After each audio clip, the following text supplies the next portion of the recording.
The book of Genesis leaves us in no doubt that at first everything in the Garden of Eden was lovely.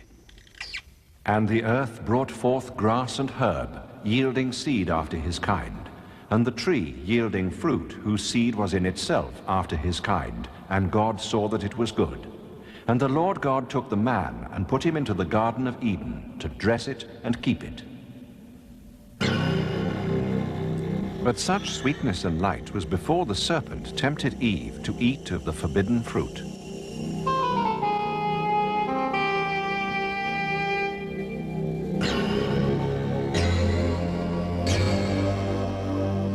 And the Lord God said to the serpent, "Because thou hast done this, thou art cursed above all cattle and above every beast of the field.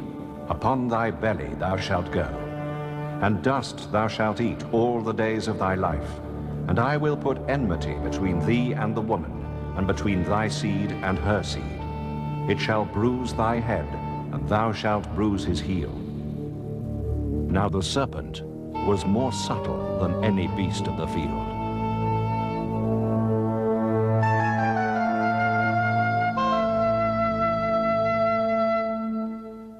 Man has always had a special relationship with snakes, part fascination, part fear.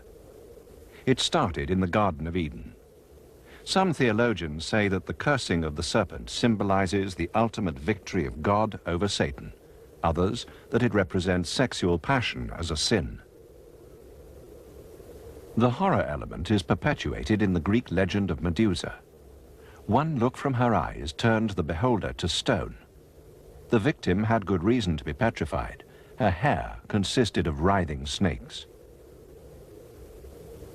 The snake has enjoyed a mixed reputation. Aesculapius, the Roman god of healing, chose the snake as an emblem of medicine. It features on the badge of the Royal Army Medical Corps. Antony called Cleopatra the serpent of old Nile. She met her end by clasping an asp to her bosom. It was probably a small viper. St. Patrick is credited with banishing snakes from Ireland, but since there have never been any snakes in Ireland, the feat was more legendary than magical. The idea of giant snakes fascinated early explorers. They returned with tales of pythons 100 feet long, requiring a small army to subdue them. As travel became more widespread, snakes got cut down to size. The longest recorded snake is a python, 33 feet long.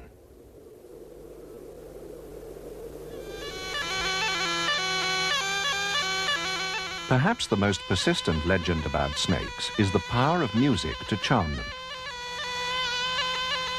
In fact, snakes have no ears, so never hear the charmer's pipes.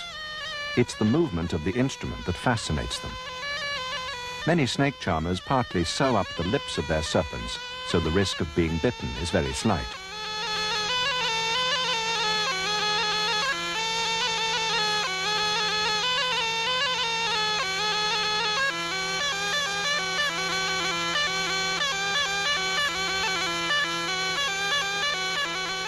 So much for the myths and legends concerning snakes. What of the realities? This program might be described as more than you ever wanted to know about snakes and were too terrified to ask. There are at least 2,000 species of snakes in the world, less than 15% of which are venomous. What is certain is that, deadly or harmless, snakes are marvelously designed, wonderfully diverse, and yes, whether you like it or not, extremely beautiful.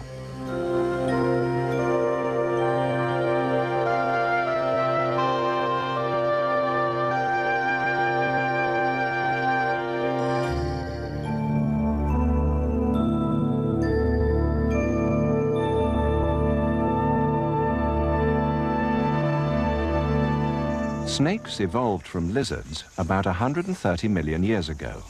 Evolutionarily speaking, snakes are latecomers in the reptile world. The monitor is the very personification of lizard power.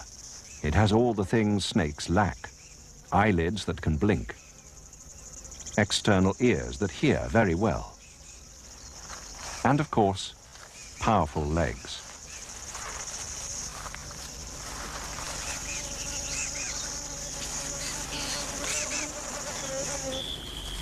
Some lizards seem to be caught halfway in the evolutionary process of losing legs. This blue-tongued skink from Australia has legs hardly big enough to carry its squat, heavy body. This burrowing skink behaves in an extremely snake-like way. There are several theories about how snakes evolved from lizards. The most popular is the burrowing theory. This says that early snakes were probably driven underground by competition. There, they didn't need eyes and became practically blind.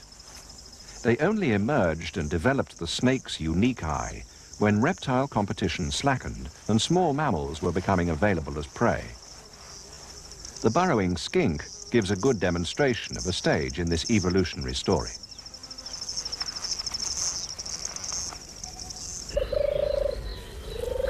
The familiar British slowworm is even further down the road to snakedom. It doesn't have any legs at all, at least not external ones. Inside its body are the skeletal remnants of the legs it has shed. It's a lizard in every other sense, though its movements are entirely serpentine.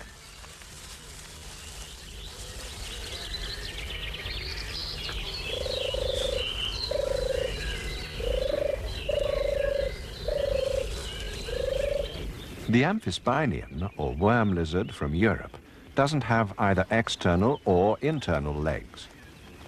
In 50 million years, its descendants may possibly have become true snakes, though they'll have to change more than their shape to do so. The ancients thought amphispinids were extremely poisonous. They're as harmless as the worms they resemble. Not all snakes have rid themselves completely of traces of limbs. The large constrictors have the remains of hind legs which look like claws, as does this female python. Being legless is not such a disadvantage as it might seem. Snakes can reach the parts that other reptiles can't reach. Even a snake as large as this 17-foot African python.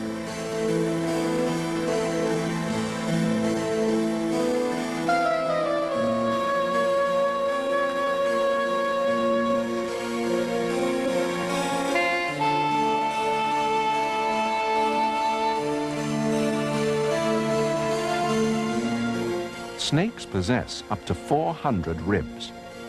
People often imagine that these move rather like a centipede's legs. The ribs can't move on their own. It's the powerful muscles around them that give the snake its fluent motive power. There's the remains of the leg, as in the pythons and boas, attached to the pelvic girdle.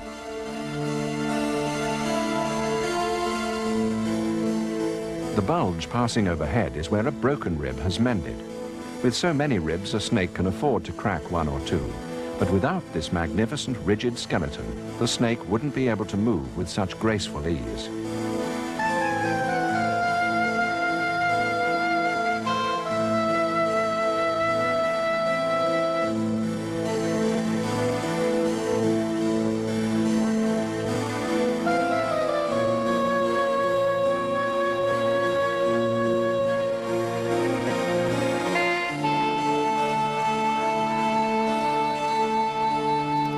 There's much more to a snake's movement than a superb rippling of muscles.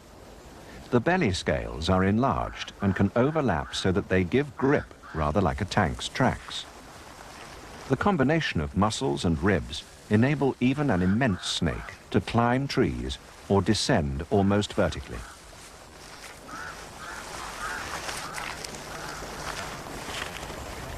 As the python crosses the soft mud of a mangrove swamp, the movement of the belly muscles is shown to perfection.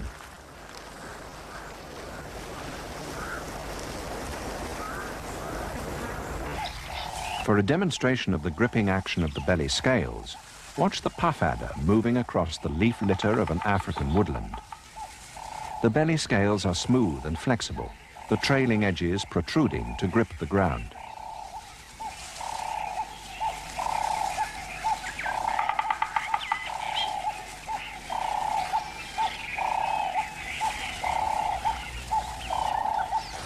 Then there are the specialist movers, particularly the vipers and rattlesnakes who live in desert areas and have to cope with soft, sandy surfaces. For them, sidewinding is the name of the game. The sidewinder, or horned rattlesnake of North America, only touches the ground with 2 points of its body at any one moment.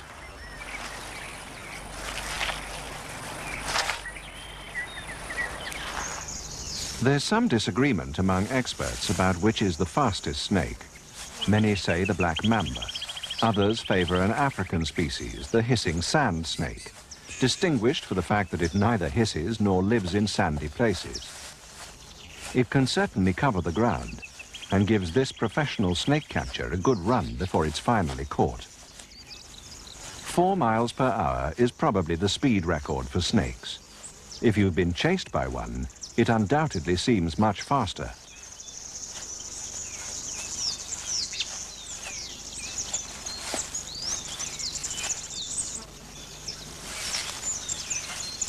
If there are advantages to having a long, muscular, limbless body, there are snags as well. Eating is one of them. Snakes habitually swallow meals far bigger than their own heads. This African vine snake is about to tuck away a chameleon. It looks impossible, and would be so if a snake couldn't disarticulate its jaw. There's a hinge called the quadrate bone in the lower jaw, which enables the mouth almost literally to fall apart, as this puff adder demonstrates.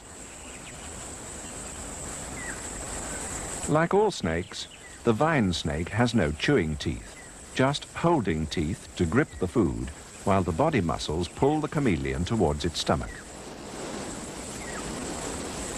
When it comes to catching live prey, there are no vegetarian snakes, by the way. That long, muscular body provides the snake with 2 devastating forms of attack. The first, the ace held by all venomous snakes, like this puff adder, is the strike. Here it comes in extremely slowed-up action.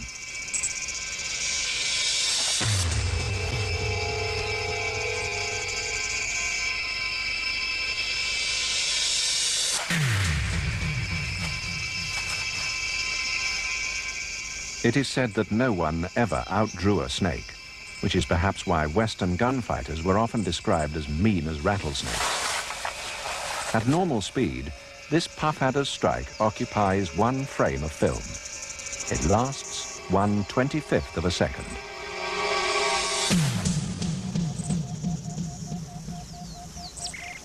Many people are terrified by the snake's forked tongue. It's quite harmless and is used to smell its surroundings, sampling the air and savoring what it finds against pits in the roof of the mouth called Jacobson's organs.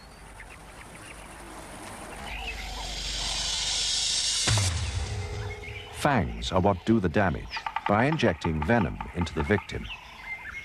There are basically 2 sorts of venom. Vipers and rattlesnakes use hemotoxins, which break down the blood vessels. Other species, like this green mamba, inject neurotoxins, which paralyze the nervous system. Cobras use neurotoxins too. All venoms are really only modified saliva. They have 2 purposes: to immobilize prey and to begin the digestive process inside the victim before the snake begins to swallow. There are various methods of delivering the venom. They all consist of fangs. The boomslang is a back-fanged snake with deadly venom.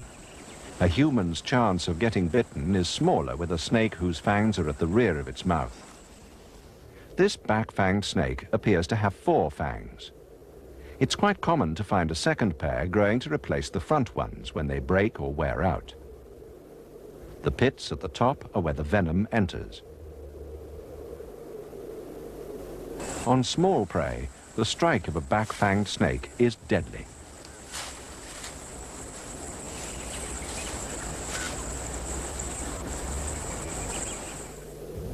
Next, a front-fanged snake with a very sophisticated design. Vipers and rattlesnakes are not only front-fanged, but the poison-injecting teeth fold back when not in use. The small teeth behind are simply for holding the prey. These fangs are hollow and deliver the venom to the tip like a hypodermic needle. The fangs in these species are exceptionally long. Any small mammal a rattlesnake strikes is unlikely to run far.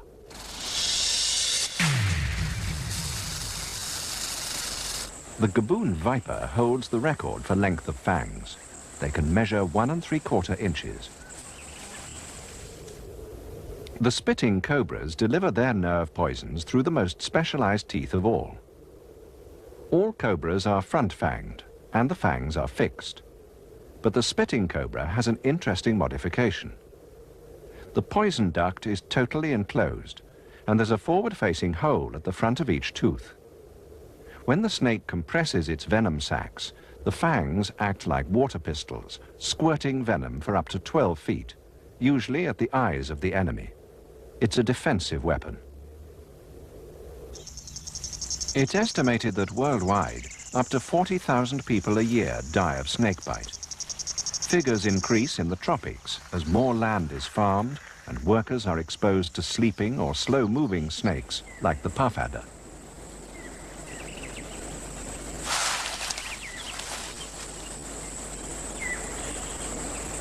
In Britain, more people die from bee stings than from the bite of an adder, our only poisonous snake.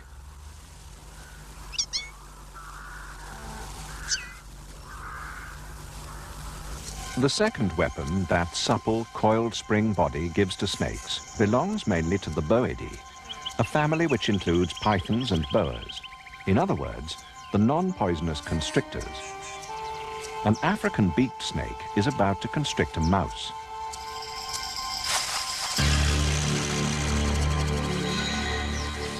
It's a popular belief that constrictors crush their prey.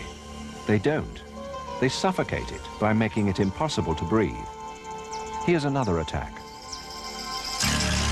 Python constricts rat.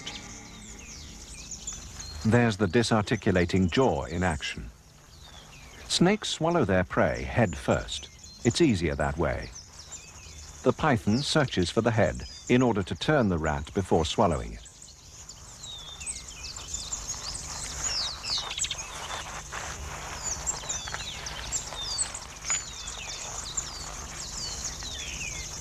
So much for the advantages of having a long, thin, muscular body.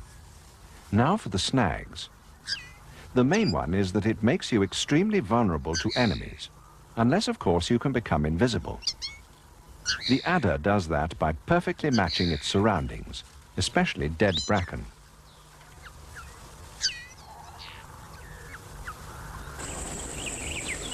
Can you spot the snake in the dappled shade of this African forest?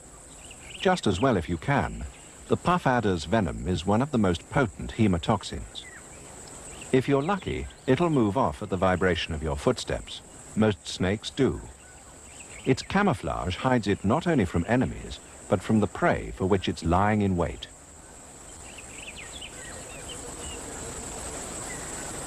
This disappearing act is performed by what is possibly Africa's deadliest snake, the gaboon viper.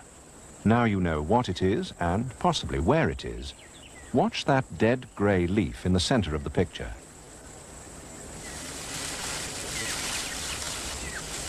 The gaboon viper is fairly reluctant to move if it doesn't have to, so it pays to watch where you're putting your feet. If you're an arboreal snake, you naturally spend a good deal of your time in trees. To catch and to avoid being caught, the obvious tactic is to look like part of a tree. The green mamba is extremely good at this.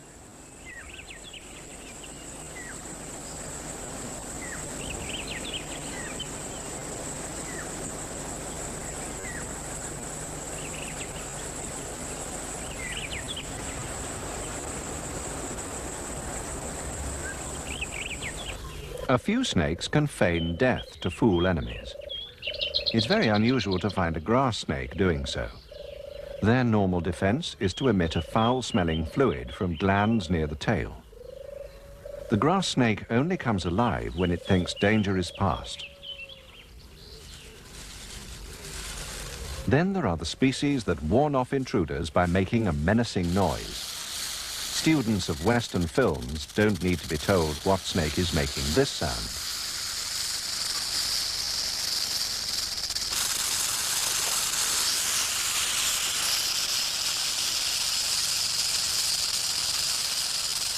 Each time a rattlesnake sheds its skin, the last scale fails to come away, adding itself to the rattle. The scales fit loosely inside each other and act like castanets when vibrated. It's a warning to possible enemies to stay well clear. The rattler would far rather avoid trouble, and come to that, it doesn't want to waste venom it could use getting itself a meal.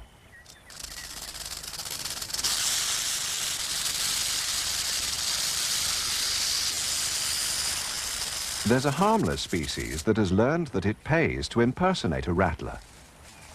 The gopher snake not only looks like a rattler, but gives a very good imitation of a rattle by hissing. It can also vibrate its tail against vegetation to strengthen the impression.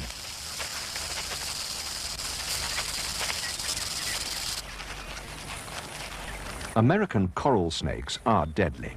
There's a helpful little rhyme. Red and yellow, kill a fellow. Red and black, venom lack. Well, this is red band next to yellow, and the coral snake which owns this color combination can very well kill a fellow.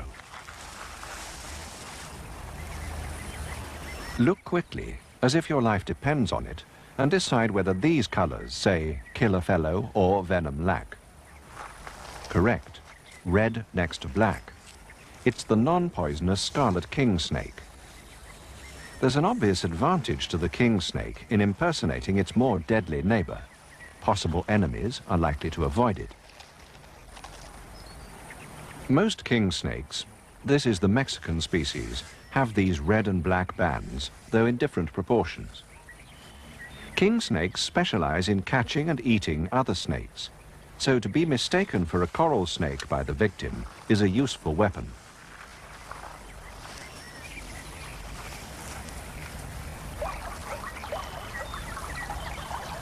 The Californian king snake lacks the red bands altogether, but its striped pattern is still confusing to its prey, which includes rattlers.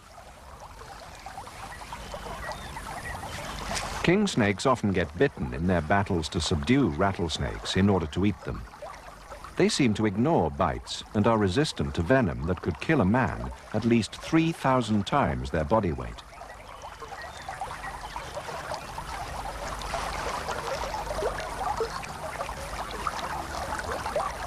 The spitting cobra has two defense mechanisms. It can enlarge its neck by expanding the so-called hood. It's done by movements of the elongated neck ribs unique to cobras.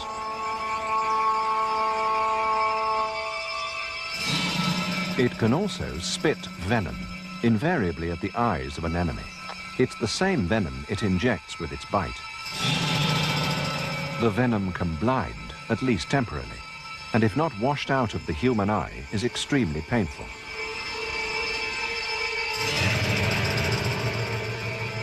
In opening its mouth, the cobra reveals a feature common to all snakes, a protruding glottis. This tube-like device enables the snake to breathe even when it's swallowing large prey. Despite all these defense measures, and for all their speed and deadliness, many snakes fall victim to predators. Snakes, as we shall see, don't have it all their own way. Snakes live by killing a wide variety of prey, so they have the image of being the invariable and successful aggressors. But snakes are widely preyed upon themselves. There are even snakes like the African file snake that specialize in catching and eating other snakes. It's really surprising there aren't more snake-eating snakes. After all, a small snake is a perfectly packed meal for a larger snake.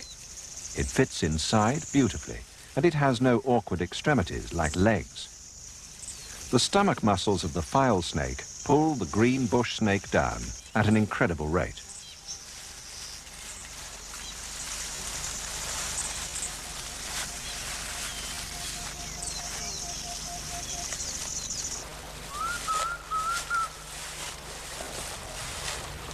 Snakes have enemies in almost every branch of the animal kingdom, and not least among the giant lizards, their closest relatives. This African monitor lizard knows that termite mounds can provide a widely varied menu. They shelter so many different edible creatures.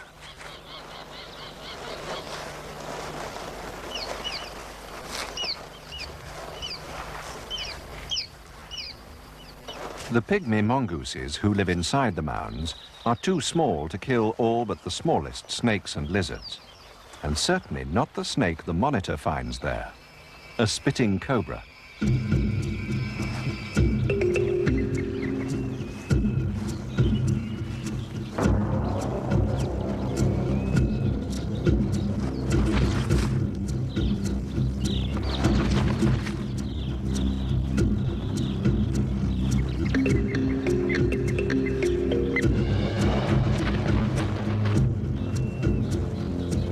The monitor is too big to be intimidated by the raised hood, and for once, the cobra doesn't seem to spit.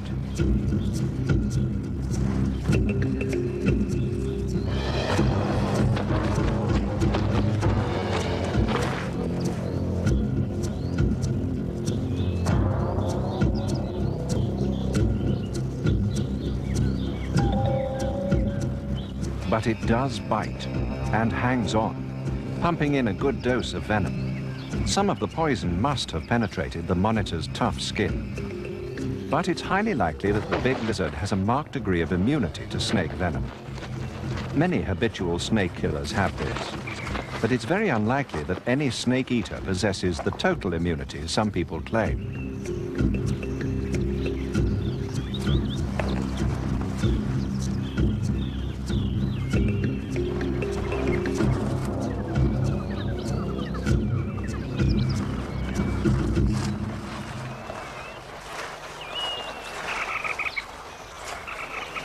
Several birds of prey are specialized snake hunters. The secretary bird that stalks the African savanna, holding down snakes with its powerful feet, is one of the most successful. So is this short-toed eagle, found in southern Europe.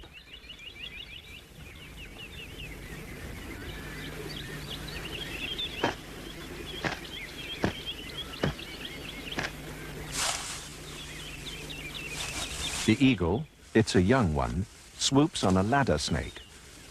The technique is to hold the snake down with its talons while attacking the serpent's head with its beak.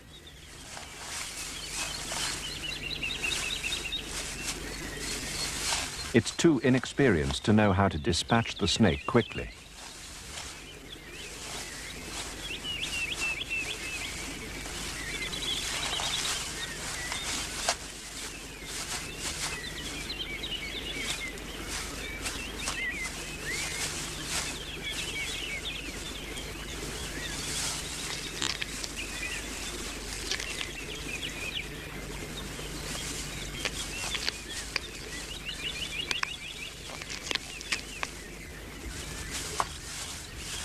Whatever the snake's natural enemies, there is no doubt that the serpent's #1 predator has been, and probably always will be, man. In some ways, it's understandable. Poisonous snakes are a menace. They do claim lives. Ever since the Garden of Eden, they have, sadly for themselves, represented evil and sin. This makes man feel justified in persecuting them beyond the reasonable bounds of self-protection. What you're watching is a rattlesnake roundup in the southern states of America. The first of such roundups may have been necessary to clean up areas around schools and homes. Now, they're sponsored by the local chambers of commerce as a commercial event. It's not unknown for 13,000 rattlesnakes to be brought in from one district alone. Many have been caught not just in the 2-day roundup, but all through the year and saved up for this appalling circus. Here, that's right. They wasn't one. No, you're right.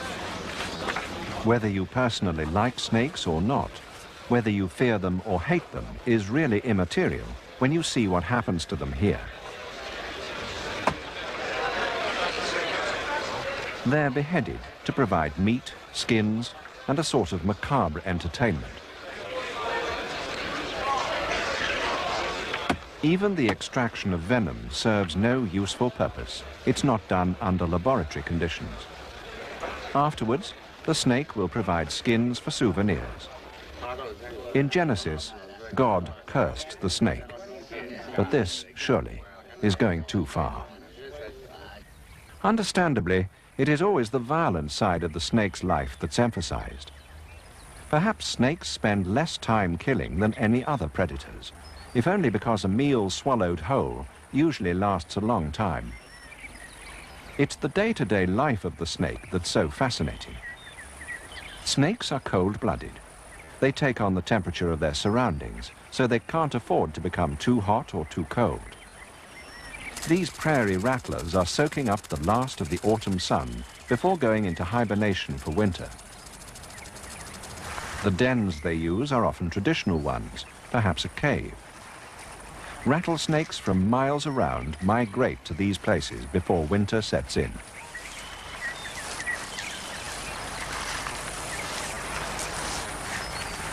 The scene inside such a den has a sinister quality few horror movies can match.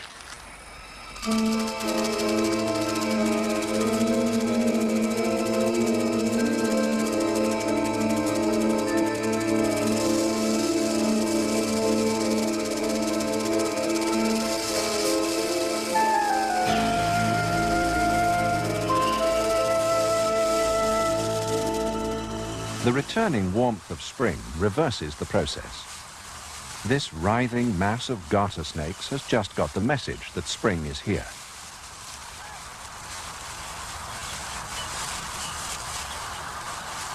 One of the first things a snake does on emerging from hibernation is to slough or shed its skin.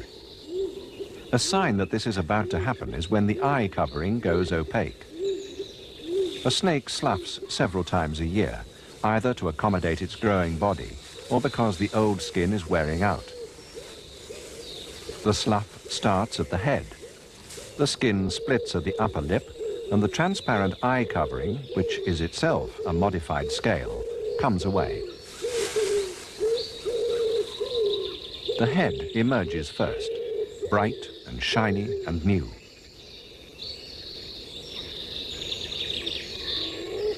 The discarded helmet of skin, including the shed goggles, lies alongside. Now to get rid of the rest. It's rather like pulling off a nylon stocking.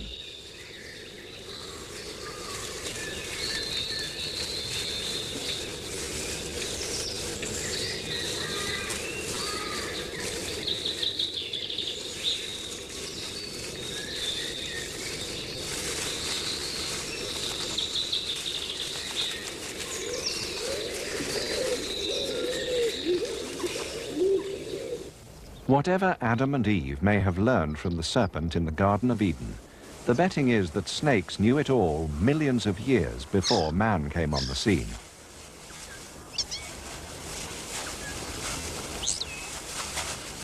This is the so-called adder dance, often associated with courtship. In a way, that's true, but it's not a dance. It's a ritualized combat, and it's between two males. What they're really doing is establishing who is dominant. There is certainly a female nearby. Like most animals who have the power to damage each other seriously, they never lay a fang on each other. At the end of the contest, the stronger will clearly have established his right to mate with the female. The victor will be left holding the field.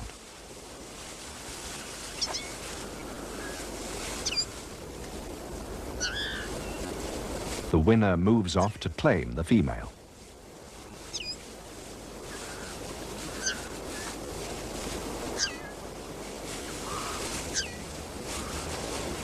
She's less vividly marked than the male.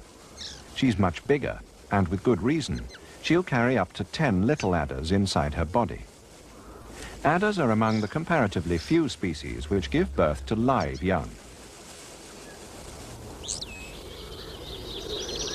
Most snakes lay eggs. Reptiles were egg-laying long before birds thought of it. Birds inherited the technique from their early reptile ancestors. There are big differences in the way snakes and birds go about the final stages of reproduction. To begin with, very few snakes show any parental care for their offspring. This grass snake has found a warm, moist compost heap in which to lay her eggs. Once she's laid them, she'll take no further interest. In adverse weather conditions, snakes sometimes give their offspring a good start in life. The embryo is well developed inside the egg long before she lays it. There's never an embryo inside a newly laid bird's egg. Another difference is that snakes' eggs are soft to touch. They don't need a hard shell to support the weight of a brooding adult.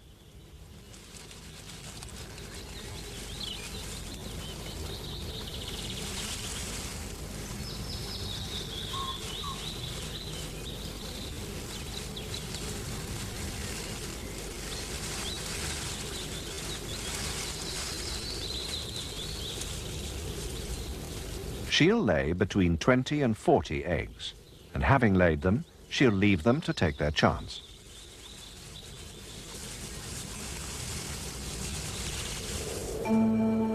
This amazing film shows what goes on inside those eggs during the 6 weeks of incubation. 5 days after laying, the coils of the baby snake's body are clearly visible. The eye is already well developed. The heart beats strongly. At 6 days, the head of the little grass snake is taking shape. There's another very big difference between a snake's and a bird's egg. A chick is attached to its yolk and develops outside it. The snake grows inside the yolk, making the problems of filming its growth far more intricate. This is the head 2 weeks after the egg was laid. 3 weeks now, and looking more snake-like every day.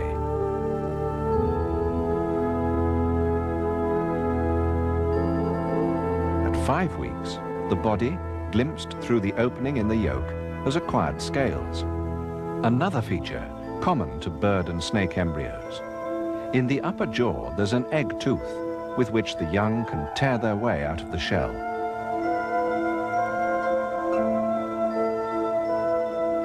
Six weeks and nearly ready to hatch. The eye is opaque because one of the first things the little snake will do on emerging is to slough its skin. The big moment has at last arrived.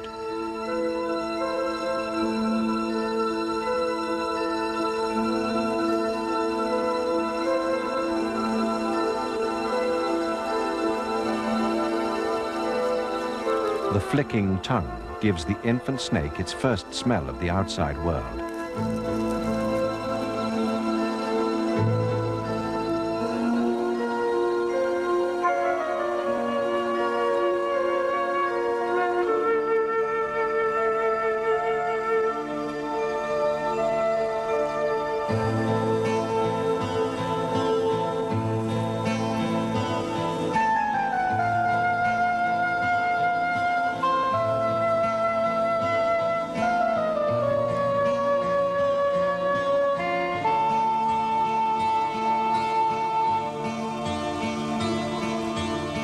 It's August when they emerge.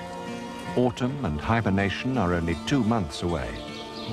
Before then, they must double their body weight and put on fat to withstand the cold.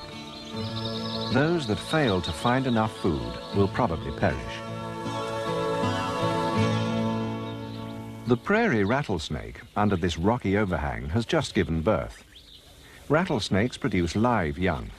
The embryos are contained in a thin membrane inside the mother's body and break out just before birth. It may look as though the mother is protecting her brood. In fact, she's only just given birth and hasn't yet moved off to leave her family to fend for themselves. This they can do quite well. Like all poisonous snakes, the babies are equipped with deadly venom from birth. When it comes to finding a meal, snakes have adapted themselves brilliantly to exploit some apparently unpromising food sources. Weaver birds build hanging nests with small tunnel-like entrances to baffle predators. They baffle most raiders, but not an arboreal snake like the boomslang of Africa. Tree snakes are able to make their bodies as rigid as a metal rod, so that they can reach vertically upwards for half their length. The small head and slim body can penetrate the most cunningly contrived entrance and take the young birds off the nesting ledges inside. Nest-raiding snakes don't win every round. The sparrow-sized weavers may noisily demonstrate, but seldom deter. A pair of thrashers, relatives of the mockingbird, make things too hot for a red racer attempting to rob their nest in a spiky cholla cactus in the Arizona desert.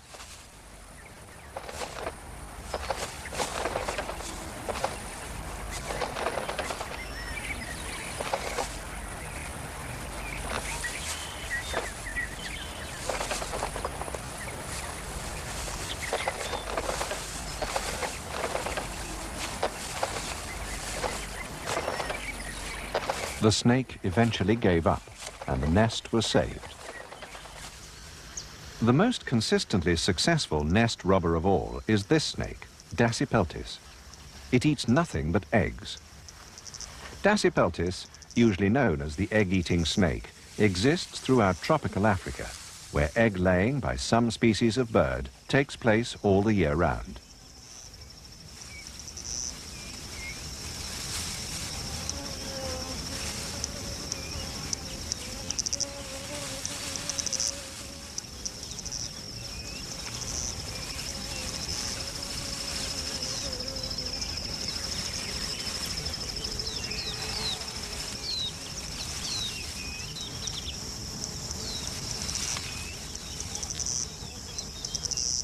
The procedure is as follows. Having swallowed an egg many times the size of its own head, the egg-eater moves it by muscular contractions until the shell comes in contact with several sharp, bony spikes. These are elongations of its vertebrae.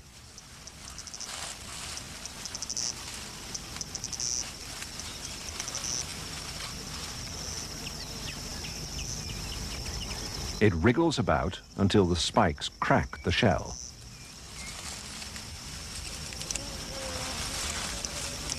The shell's gone, and with it the contents of the egg straight into the snake's stomach. There's only one thing left to do, to get rid of the container in which the meal was delivered.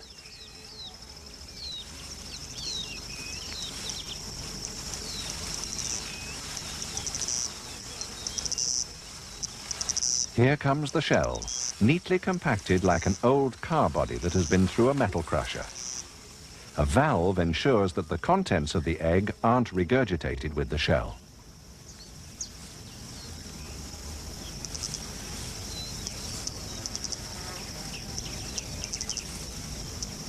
The trick is so good, it's worth an encore.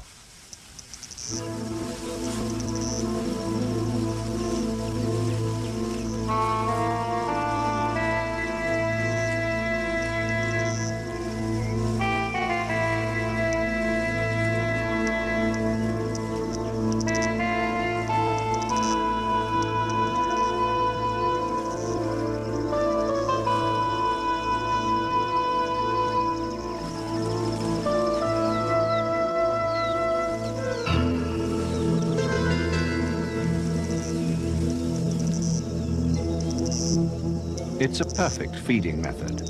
High protein diet, nothing lost or spilt, waste matter neatly disposed of.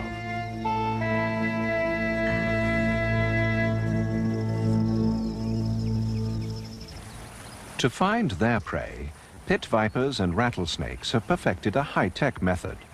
Between nostrils and eye are deep pits. These are infrared heat receptors. They're so sensitive they can detect differences of a fraction of a degree. They can signal the body heat of a mouse at several yards in total darkness, or when the mouse has disappeared down a hole.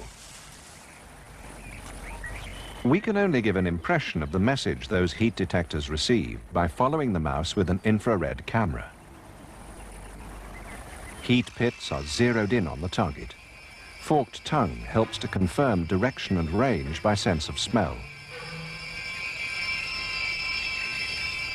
The infrared camera breaks the image down into colors. The snake, of course, wouldn't see it like this. But its receptors are so acute, they would certainly detect the different degrees of body heat in the mouse. The hottest parts are yellow. The next hottest, red, pink, and so on to the cooler blues and greens.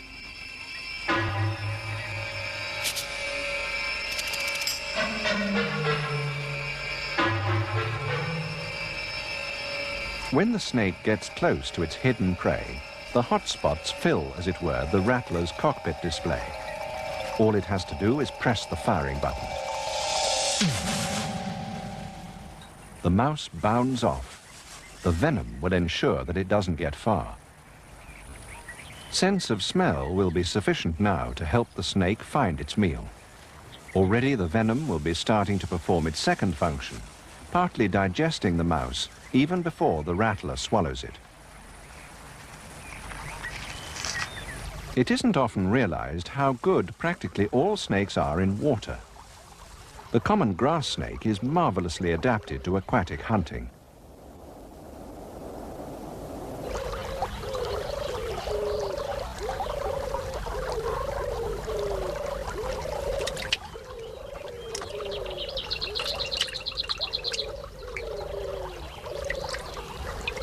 All snakes can swim, and many can stay submerged for half an hour at a time.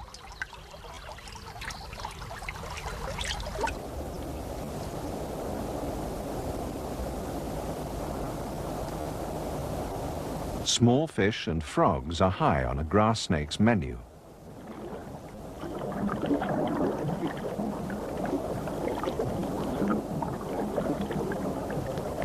The snake took its minnows in a grab so swift that they disappeared instantly, even though it had to turn them head first before swallowing.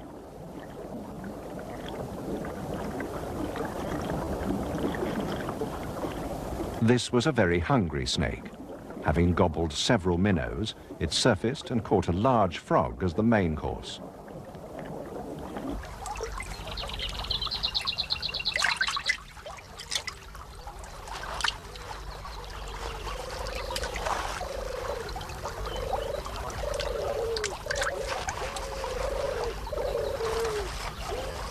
For the ultimate in freshwater snakes, you must go to the Amazon basin. There, the explorer Colonel Fawcett claimed to have seen an anaconda 60 feet long. This anaconda is a mere 12 feet in length. It's the body width that's so intimidating.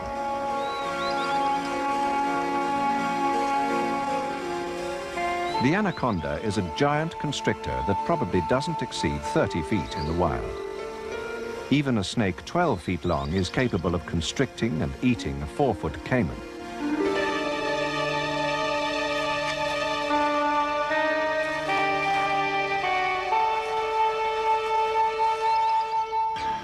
An anaconda usually attacks in the water or at the water's edge.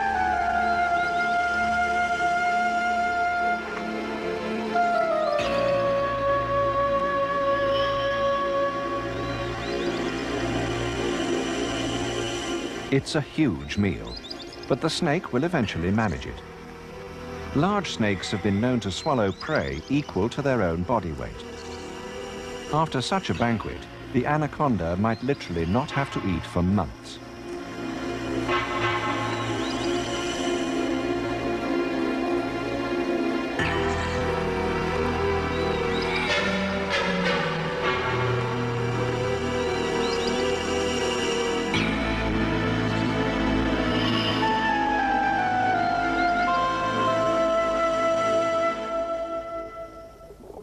Snakes have exploited most of the world's tropical or temperate habitats, including the warm seas.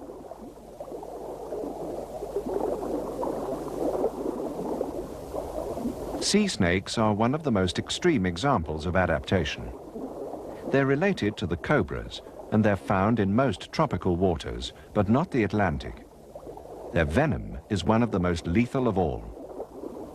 They've adapted their body shape entirely to the marine environment. They've developed small heads for exploring rock and coral crevices, for small eels and reef fishes. Their tails have become flattened to act like a paddle when swimming. The flattened tip also provides resistance, preventing the snake from moving backwards when it strikes. Sea snakes can stay submerged for an hour. Their nostrils are closed by watertight valves. Eventually, they have to come to the surface for air. Most sea snakes, and there are over 50 species, are totally independent of the land, mating and bearing up to half a dozen live young in the ocean, so that they're completely safe from land predators.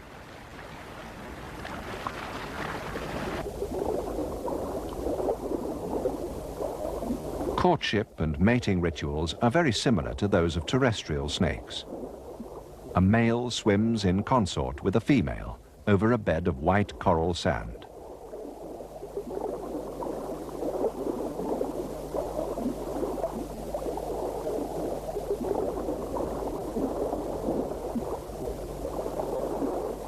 There's no effective anti-venin for the sea snake's deadly neurotoxins.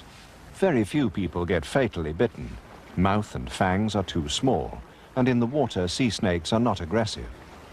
The trouble with a bite is that the venom is very slow-acting. By the time the symptoms appear, it's usually too late. Experienced divers like Ron and Valerie Taylor, the Australian underwater camera team, have no qualms about handling sea snakes. Valerie Taylor is holding an extremely large olive sea snake. It's not a practice to be recommended to the amateur diver, even when wearing wetsuit and gloves.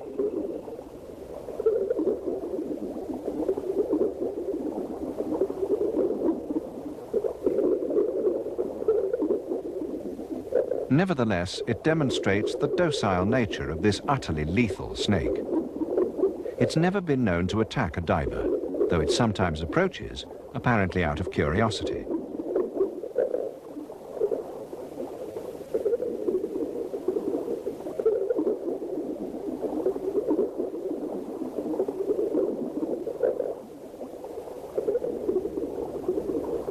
A modern version, perhaps, of Eve tempted by the serpent. In telling the story of the fall, the book of Genesis made the snake a symbol of evil for all time.